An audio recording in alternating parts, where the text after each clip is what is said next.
Why are you still in pain after surgery? They told you it would fix everything, that the pain would go away.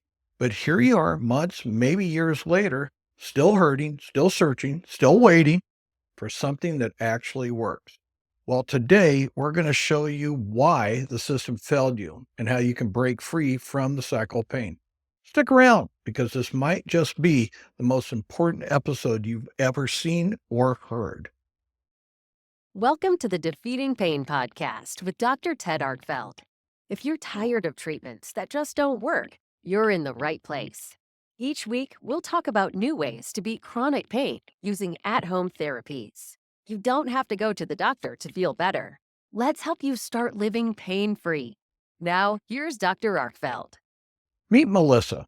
She did everything right. She trusted the process. 2 years ago, after lower back surgery, she was still in excruciating pain. Physical therapy didn't work. Painkillers just masked it. Second surgery, clearly it wasn't the answer. Melissa was told she had to live with it, that nothing else could be done.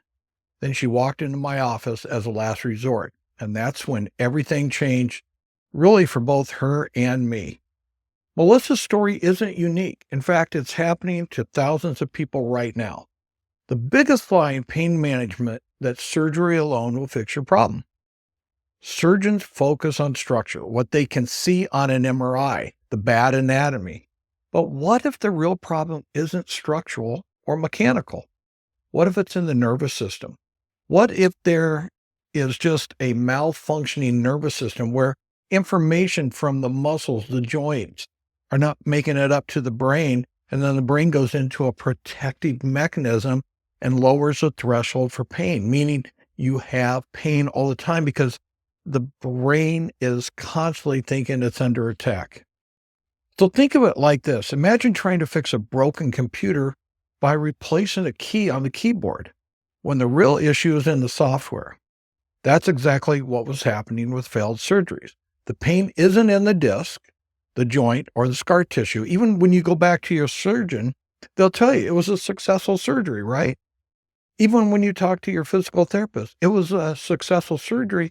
We don't know why your rehab isn't working. We don't know why you're not out of pain because it's in the neurological signals your body is misfiring, keeping you trapped in a pain loop over and over again. They don't have the tools to fix that. We do. So until you fix that, no amount of surgery, therapy, injections are going to work. So how did we help Melissa? Well, first thing, we didn't chase the pain. We reset her nervous system.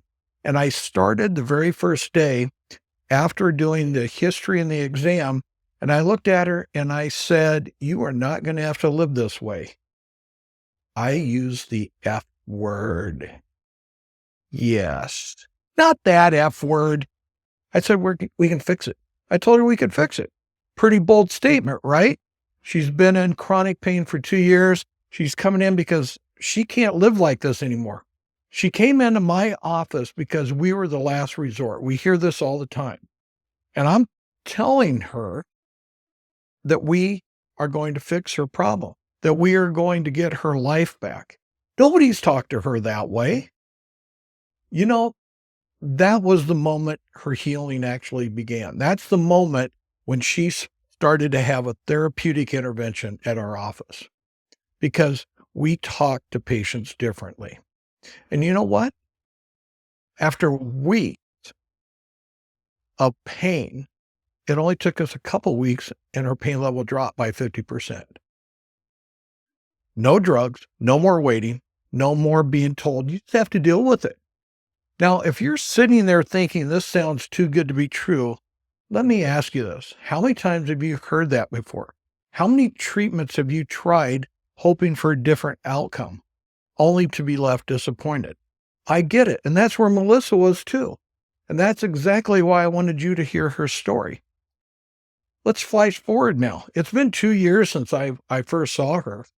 She's out of pain in her low back. She's working out every day. She's doing our home-based therapy, and we'll cover that in a future episode. And that's keeping her exactly where she needs to be. I'm going to clue you in on a little secret.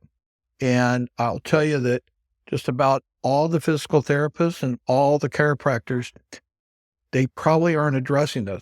It's called, no, I'll wait. I might tell you this in another episode because we'll probably do a whole episode on this secret. Okay, so here's what I'm going to ask you to do right now. Step 1, subscribe to this podcast. If you're tired of false hope and failed treatment, this is the place where you're going to get the truth. I'm going to level with you. I'm going to tell you things that doctors and therapists probably don't want you to know. And one of the major things is you can do a lot of the treatment at home. You don't need prolonged office visits. Number 2, go to our website, links below. Schedule a free virtual consultation with me. No charge, no obligation. Just a real conversation about your pain, your story, and what we might be able to do to help you out. Step 3, if you're on the fence, drop a comment. Tell me your story. I respond personally because this is what I do. I help people like you break free from pain when everyone else is giving up on you. I won't give up on you. And before we go, in our next episode, I got another incredible lower back recovery story. We're going to talk about Barbara that really all she wanted to do after another low back surgery and rounds of PT and epidurals, she just wanted 50% reduction in pain and to get back out and start golfing. I'll tell you how that story ends in the next episode. So you won't believe how this works. It's crazy. By addressing the neurological component, that's what's keeping you back. That's why I can drop the F word all the time and say fit. So until then, take action, take control, and remember, you have nothing to lose except the pain.